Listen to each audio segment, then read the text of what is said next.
Hello and welcome to my channel. So glad you have found me here. If the year is 2025, congrats. You are one of my very first viewers. My name is Andrea, aka the Cinematic Countess, and on this channel we'll be diving into all things entertainment related with a specific focus on film and occasionally, maybe not so occasionally, sweets. Yes, sweets, because in addition to this whole YouTube thing, I've also recently been dabbling in sugar cookie decorating. So, trying to merge those two newer passions here, and I think I've found a way to do that in a fun way.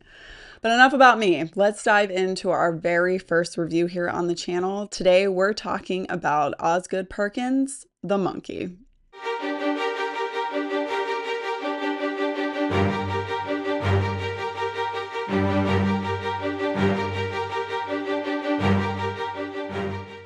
The Monkey is Osgood Perkins' fifth feature film. If you've heard his name before, it's likely in relation to Longlegs, most likely his most recognizable title to date. Other films he's directed was The Blackcoat's Daughter. I have seen that one. I quite enjoyed that one. I Am the Pretty Thing That Lives in the House, which debuted on Netflix, and Gretel and Hansel.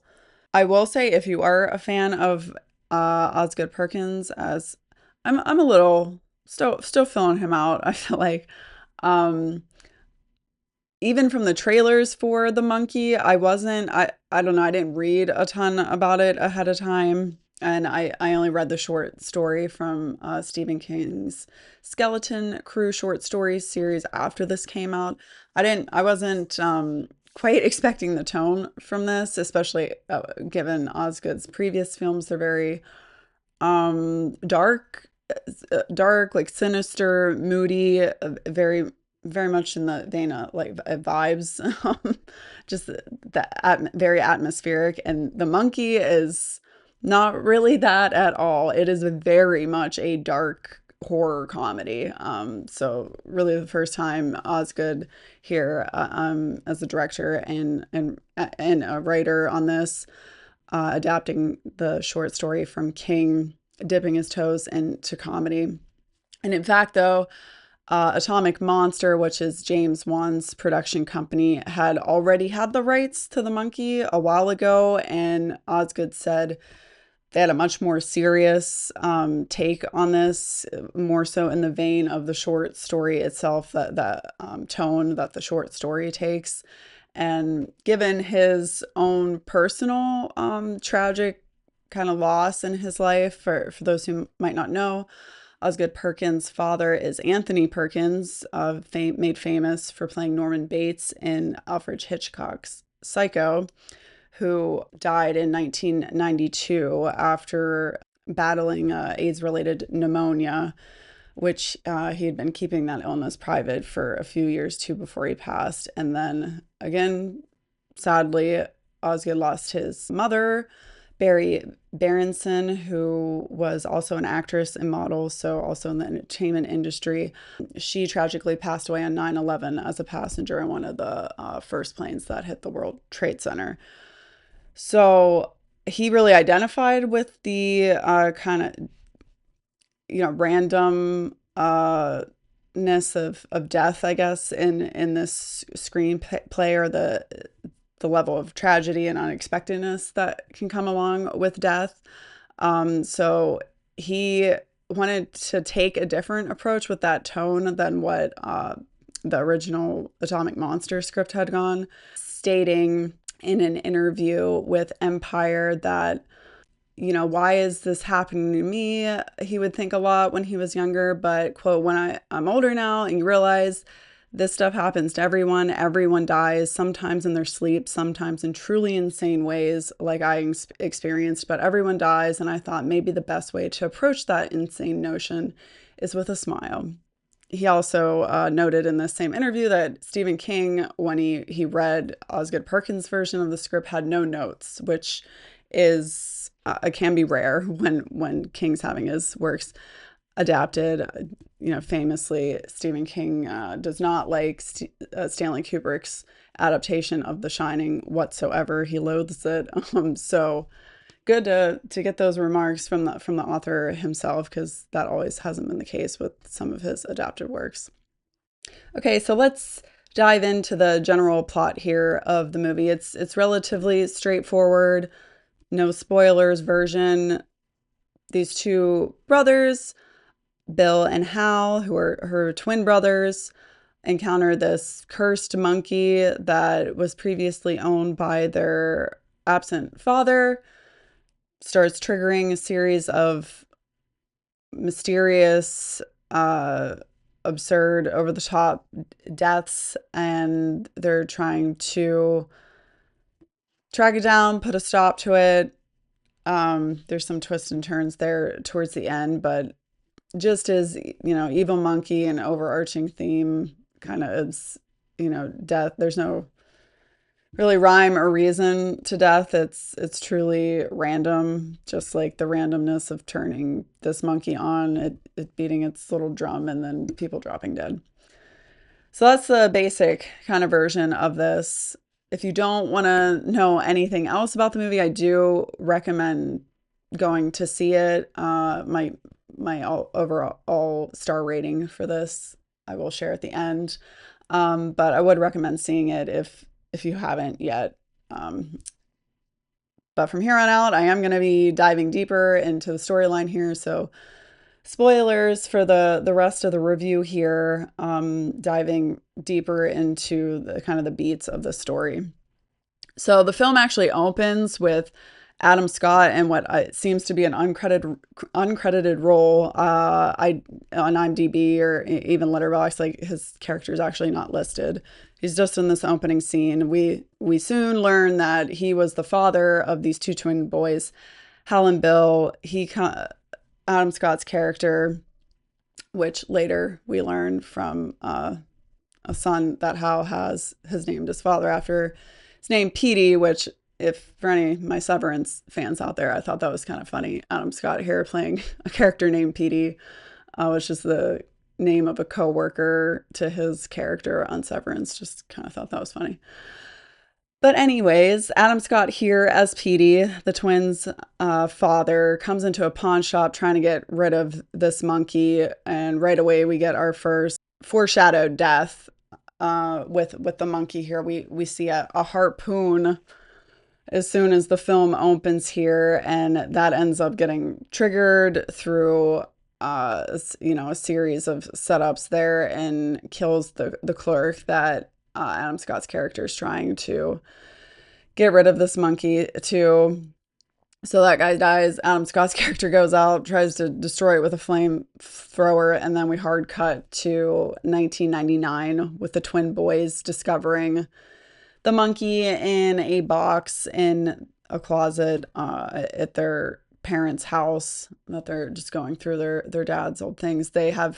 We have no idea what ultimately happened to their father. He just didn't come back home one day, so his mother assumes he ran off with someone, but who knows? It seems like maybe the monkey ended up playing a role in his death ultimately. But the monkey's in the house. The kids unbox it. Don't really do anything with it initially. It has a saying on the front, or like words on the front of it. Let's say like life. And Bill, who is the more abrasive twin of the two twin boys, tries to correct his little brother, saying, "No, dummy, it says life like, but it says like life," alluding to these random deaths being like how deaths are in real life. And I will say, I actually didn't realize too that these twin boys were being played by two actors until after I looked at the credits later. But they are played by the same person, much like the older version of the twins later are both played by Theo James. But yeah, shout out to Christian Convery. I think that's how you say his name. He did a great job, because I truly didn't realize till afterwards that the younger twins were also being played by the same actor. So great job by him. Then we just, kind of go through a couple days in the life of the twin boys. They have a babysitter come watch them at one point, who um they go out to dinner with, and the boys, if I recall correctly, haven't even wound up this monkey at all yet. He just shows up in the van with them going to dinner. No one turns the monkey or anything, but it ends up drumming anyways, like on its own in the car. And the babysitter ends up with her throat slit at the hibachi restaurant. And she's like our first big main storyline death in this. And that just kind of starts triggering the series of deaths in the movie, with the catalyst, like the real kickoff to the main story being the mother's death. Um, Hal ends up, he really is trying to attempt to off his brother in his mind because he's being bullied at school, we see. And I guess it wasn't totally clear to me, to be honest. Seems alluded to that stuff that his brother Bill is saying about him at school is triggering these bullies to gang up on Hal. I mean, it is established that the boys they're like adversaries. They don't really get along. With, again, Bill being the more abrasive of the two twins. So Hal, mad one day coming home, attempts to have the thing off Bill, but instead it triggers their mom's death. She has an aneurysm in their kitchen right in front of Bill. And that ends up being our central plot point, really, for the remainder of the film. Following the twins' mother's death, they're taken in by their aunt and uncle and are moved to Maine. And from there, things kind of calm down for a little bit. The uncle, I should mention too, is a cameo by Osgood Perkins. The monkey ends up reappearing here with them again. And the boys are more so at this point finally making the connection, like, okay, I think something's up with this monkey. I think it might be causing like some of these weird over the top deaths that are happening around us. So they decide to turn it once to confirm this theory, and end up killing their uncle, Osgood Perkins' character, in the process. And from then, with that confirmation, they decide, okay, we got to get rid of this thing. They drop it down a well, like chain it up in its box and drop it in a well, and consider it done. We don't have to worry about this evil monkey anymore. And for nearly 25 years, I guess it is, because that is the time jump, we then get to the modern day 2024 set, twin boys that are now played by Theo James. And everything's been fine in those 25 years. There hasn't been any, further questionable deaths happening around the twins, from what we're told. We're dropped back in with Hal, who is just low key existing. I guess he works as a clerk. It appears at like a general store. We find out he has a child that he has basically abandoned as well, becoming, mirroring his dad there and being an absent father. His name is Petey, which he named after his father, Adam Scott's character, Petey. We learn that he goes and sees his son once a year. So we're taken in with that. Him and Bill, his twin brother, they're estranged at this point. So we haven't really been brought up to speed on Bill yet, but there's a fun little scene with Elijah Wood playing the new husband of Hal's former wife, who is now like looking to adopt his son, and basically finally, just cut Hal out of Petey's, his son's life altogether, since, he barely makes an effort as it is. And it's alluded to that the reason why he was doing this is because he just associates himself too with all the evilness that this monkey brought, and he doesn't want to passed that over to his son, which is why he's been keeping his distance. But he doesn't seem totally on board with uh, completely dipping out and the whole adoptive thing. From there, we get clued in on, okay, I think this monkey must be back with the death of the boy's aunt.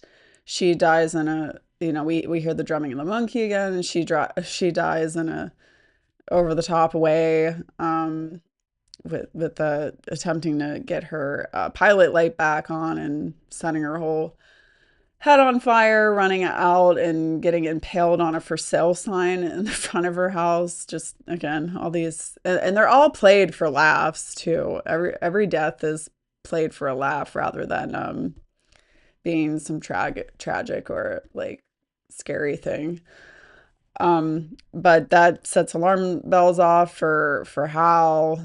Something's up with this monkey. So him and Petey, his son, essentially go on a mission to like attempt to track this monkey down and get it in their possession. Essentially, things get a little convoluted. We just get some other deaths here and there, as the monkey comes back into their lives, and then we finally get clued in onto what's going on with Bill. Although I'll admit, in the moment, I found his stuff a little hard to follow because there's also this Ricky character that gets introduced, and I'm sorry, I'm uh, that the styling of that character alone made me laugh. I don't know. He looked like a Muppet or something. Just you couldn't even see his eyes. Like his wig is just like in his face. I just thought that was funny. I just immediately went to Muppets for some reason with his appearance. But I don't know. I guess eventually we learn that Bill had employed Ricky to track down the monkey for him, because we eventually learn that Bill put the pieces together and somehow realized, oh my gosh, Hal turned that stinking monkey's key and killed our mother. And so now he's out to like avenge her death by killing Hal. I'll admit, I don't know. That all just seemed kind of convoluted too. We'll get to more of that in a moment though. But so eventually, Ricky ends up getting the monkey at the estate sale of his aunt, and it ends up in the hands of Bill. There's a final showdown eventually at Bill's lair that he's built, which really, to me, it's like the most, it's so art installation like coded. I don't know. It's just got like all these vintage TVs like piled up with the monkey on the top. It's funny, weird, I guess, which is overall what Osgood is going for with this movie. So I guess mission accomplished. But Bill's thinking is that since they're twins and the monkey doesn't ever seem to kill the person that turns the key, that he needs to get Petey, Hal's son, to turn the key to have the best chance of the monkey deciding to target Hal and killing Hal. Again, it's kind of a convoluted mess. But so they all end up at the lair. Bill gets mad at the monkey because despite Petey turning it, it's still like Hal still continues to live. Petey turning it, it ended up targeting Ricky in the car with one of the gnarliest deaths, I think, in the whole movie. He gets attacked by this gigantic beehive and they all just swarm into his mouth. And yeah, it's that one's gnarly for sure. But the brothers, after they apparently kick off a mini apocalypse, if not the apocalypse, sending the monkey off into a major like showing of playing this drum, and we just see like airplanes crashing. It's just all kind of death and mayhem like going on. The brothers ultimately end up having like a heart to heart, but it's immediately undercut with Bill getting blown in the face with a cannonball from a little like contraption he had built up in his house. And then Petey and Hal take the monkey and drive off, ending the movie with some cheerleaders getting beheaded and a ghost horse. I still really don't understand the ghost horse. But yeah, that's kind of the longer plot of the movie. Overall, I did enjoy this. Again, I maybe would have enjoyed it more if I hadn't approached it initially with a mindset of, oh, this is an Osgood Perkins movie. Like, it's going to be moody and vibey. I had no idea it was such a dark comedy, and I love dark comedy. So I was a fan, like, overall. I will say, like, some of the deaths, just with the tone, the humorous tone, and just the general setup of each of them, they're very Final Destination esque. Um, in that sense of just they're all like kind of telegraphed and foreshadowed in ways. But oh, one in particular to this real estate agent who there definitely were some little sprinkles, I think, of call outs to other Stephen King works, as well as just some general 80s. Perkins said initially he had attempted to take the script from setting it in the 50s and then 80s, but then felt like with, like Stranger Things and other shows like that's been so overdone right now. So he ended up doing 90s and then present day instead. But the their aunt dies, and then there's a real estate agent who's like waving down him and Petey when they first get there. And I don't know why. Maybe it's just because I'm a big Beetlejuice fan, but it very much reminded me of Jane in Beetlejuice whenever everyone's like coming around the house and she's just like, "Hey, I decorated this. Here's my card. Here's my card." And the real estate agent's name is Barbara, which is one of the main characters, Barbara Maitland in Beetlejuice. So I'm probably stretching that that reference there, but I don't know why that came to me. And then the babysitter's name is Annie Wilkes, which any Stephen King Misery fans would know that is the main character in that story, played by Kathy Bates in the adapted movie version of that film. My name is Annie Wilkes. That one had to be a blatant reference because I saw some interviews leading up to this film about Osgood Perkins specifically citing Misery as one of his formative, like, Stephen King reading experiences of solidifying, like, oh, this is how, like, horror can be written as, like, kind of a mean-spirited, like, good time, and not just to be, like, sad and depressing. So I think that one was definitely intentional. And the last one I observed, which again, this might not really be an Easter egg, but it caught my attention when they're at the motel, Petey and Hal, that they're staying at for this, one day that they hang out or weekend or whatever. They are sitting in front of a sign at this hotel that says "No food after midnight," and I don't know. I just thought Gremlins right away. The three rules of Gremlins. The last one being, don't ever feed him after midnight. So I was curious if that was a nod to that or not. Towards the end of the movie, especially with Bill's like focus on, give me this monkey. I need this monkey. There was one kind of totally random comparison I just couldn't help making myself, which was Mr. Funny Bones in Big Fat Liar. If you've ever seen that movie with Amanda Bynes, Frankie Muniz, and Paul Giamatti. Paul Giamatti's character, Marty Wolf, is like obsessed with this childhood monkey doll, which kind of looks like, the typical rendering of this symbol monkey with symbols, Mr. Funny Bones. And just, yeah, every time Bill's like at the end, like, I need this monkey, I just kept thinking of this clip from Big Fat Liar.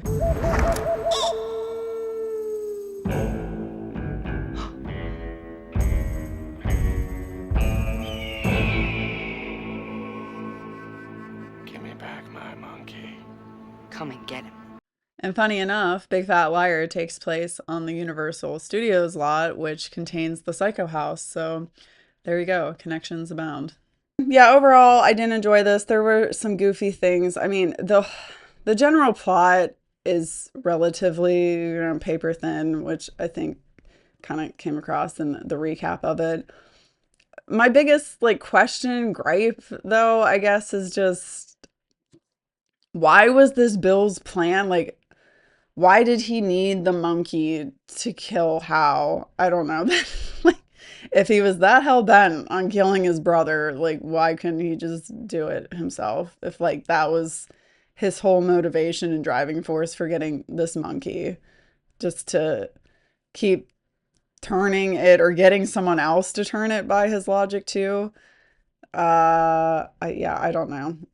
That was a little questionable, and I couldn't quite follow that logic. And then just the whole ending sequence, like I alluded to, there's like a ghost horse that randomly shows up. There's been no ghosts or anything like that even alluded to. The only supernatural element has been the cursed monkey. I really didn't understand that. Like it just rides up while Hal and Petey like look up at it from the car and just kind of go, okay, keep driving. I don't know. I wasn't really sure what we were supposed to get from that. And then the cheer squad, I saw somebody in their letterbox review refer to them as the crime scene cheer squad, which I thought was hilarious, and I would watch a spinoff about that cheer squad. But that actually might have got the biggest laugh from me when they're bringing the body out of their aunt's house, the real estate agent. Um, there's just like they're putting her into the coroner's van, and there's just randomly a bunch of cheerleaders cheering about it. And those cheerleaders, we make a final callback to them at the very end of the movie. They come driving by in a school bus. They're all hanging out of it, cheering again randomly. And a tractor trailer drives by, decapitates them. The end, cut to end credit song, Twist in the Night Away by Sam Cooke. Which I thought, oh, chef's, I love that end credit song was great, because they have to use the turn key, twist the turn key to get the monkey activated. That was another thing that what seemed inconsistent, although I did read the short story after seeing this, and yes, much different tone, much more serious. It's not a dark comedy at all, and quite frankly, there's not much DNA that is shared here between the short story itself and the movie. Honestly, the main premise of this being a cursed death monkey and the twin boys existing. However, Bill barely plays a role in the book and in the short story. It's really focused on Hal, and he is not an absent father at all either in the book. Like him and his son actually seem to have a good relationship. In fact, he has more than one son. Um, not sure which I really enjoyed more, though. I think I favored the book ending a little bit more, which is kind of unusual for a Stephen King book. He's always ragged on for his books just fumbling endings, but I think I maybe preferred his ending. I think like visually it would have been much more exciting. It like takes place on a lake, and I feel like there could have been a lot done with visuals and this like sunken car he sees and envisioning like past victims in it and stuff. I don't know. It could have been. It also would have been more over the top and requiring a lot more CGI, I guess, than like practical effects potentially. But I don't know. I kind of did prefer the book ending more. The book ending, though, too, he just attempts to dump the monkey at the bottom of a lake and say, okay, good enough. It stayed away from me for 25 years before, and now it'll stay away again. Very much like future me's problem mindset, which I kind of thought was funny. And then there's like a kind of an epilogue afterwards saying like the next day all the fish were dead in this lake and no one knows why. Um, Meanwhile, our movie ending is a more responsible Hal. I guess maybe Hal did evolve here at the end. He's I guess going to stay in his kid's life. He's like being honest about him. His kid now knows like his whole backstory and why he never talked about any of his family and whatnot, and attempting to keep hold of this monkey forever and ever, I guess, so it doesn't hurt anyone else. But to the point about the turnkey, I was a little it's not consistent in the movie or the book. Like, it also will kill without you even using the turnkey. Like, for instance, again, the babysitter, no one, if I recall correctly, had actively recently turned the key in the thing. It just started playing on its own and then resulted in her death. And that happens quite a few times in the book, actually, where in the book, the monkey actually has symbols, crashing symbols like we're used to seeing. But because of Disney, actually, Osgood Perkins revealed in an interview that is why they couldn't use the symbols in this, because in Toy Story 3, if you recall, if you've seen that that toy, like the symbol clashing monkey, is in that. And so I guess for now and forever, or for some time period, some prolonged time period, they own the rights to that version of a monkey. Monkey's the eye in the sky. So they couldn't use symbols in this movie, even though that is how it's described in Stephen King's book. Although Osgood had told SFX magazine in an interview, he's like, hey, that's awesome that we don't have to do that. The drum is better. The drum is like a marching drum. It's like, drum roll, please, before something happens. That's better than symbols. So thanks, Disney. I prefer it. And me too. I actually think, I think the symbol, like hearing that noise all the time with it prompting like a death, would kind of gotten annoying, hearing the symbol crashing all the time.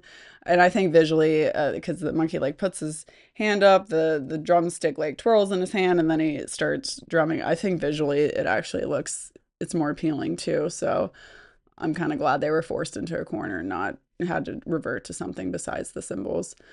And I will say too, like I always, you always picture these like little toy monkeys like this big. This monkey's like this big. Like, it's a big monkey. Even from, I guess from the trailers, like you never really saw it, and at least any of the ones I saw, you never saw it next to one of the actors to really see its perspectives. Or its dimensions, like next to them. And yeah, it's a lot bigger than for some reason I was picturing or thinking it was going to be in this movie, which made it a more intimidating and kind of goofy. I will say the monkey design was great. He's the one thing I would say that is kind of truly sinister looking and feeling in the movie, while everything else has this more dark humored approach to it. So with that, it's time to reveal my overall ranking for the monkey. Drum roll! Again, I did have a good time with this. I could maybe see myself revisiting this like during spooky season. I think I maybe, of all of Perkins' movies, am more privy to The Black Coat's Daughter than any of his other features I've seen to date, including The Monkey. But ultimately, The Monkey, I give it a 1, 2, 3.5 stars. I think, again, if you haven't seen it, I would recommend seeing it. Definitely would be a good streamer kind of movie. So now it's your turn. Tell me your thoughts about The Monkey. Have you seen it? Have you read the short story? If not, I recommend you do. It's really not that long. I think it's like 30 some pages. It's relatively easy to find online to even read. Let me know what you think about the differences and how Osgood Perkins really took his personal life experiences and used that to adapt this into really its own thing, separate from the short story itself, aside from the basic premise. Let me know in the comments, and if you so feel inclined and want to hear more from me in this channel, like and subscribe as well, and we'll see you soon in the next one. Take care.